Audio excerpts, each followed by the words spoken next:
Actor Ajith and Adhik Ravichandran கூட்டணியில் உருவாகிட்டு வர படம் தான் குட் பேட் அக்லி.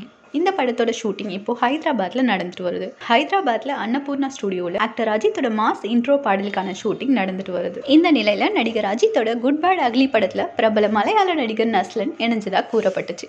படத்தில் அஜித்தோட மகனா நஸ்லன் நடிக்க இருக்கிறதா தகவல்கள் வெளியாயிருக்கு. முன்னதா இவரோட நடிப்பில் ரிலீஸ் ஆன பிரேமலு படம் மிகப்பெரிய ஹிட் கொடுத்துச்சு. இந்த படம் மலையாளத்தில் முதல்ல வெளியிடப்பட்டு தொடர்ந்து தமிழ் அண்ட் தெலுங்குன்னு 3 மொழிகளில் ஏராளமான ரசிகர்களை கவர்ந்து சர்வதேச அளவில் 130 கோடி ரூபாயை வசூல் செஞ்சது. இந்த நிலையில பிரேமலு 2 படத்தோட ஷூட்டிங் விறுவிறுப்பா நடந்துட்டு வருது. பிரேமலு படம் மூலமா தென்னிந்திய அளவில் ஏராளமான ரசிகர்களை கவர்ந்த நஸ்லன் அஜித்தோட குட் பேட் அக்லி படத்தில் இணைஞ்சது மிகப்பெரிய எதிர்பார்ப்பை ஏற்படுத்தியிருக்கு. பிரேமலு படத்தில் இவரோட கேரக்டர் மிக சிறப்பாக அமைஞ்சது. மமிதா பைஜோடனோட காதல் அண்ட் காமெடினா இந்த படத்தை சிறப்பாக்கியிருந்தாரு நஸ்லன். இந்த நிலையில தமிழில் அவருக்கு தொடர்ந்து வாய்ப்புகள் வந்த வண்ணம் உள்ளதா இப்போ அஜித்துடனான படத்தை அவர் தேர்வு செஞ்சிருக்கதாகவும் கூறப்படுது.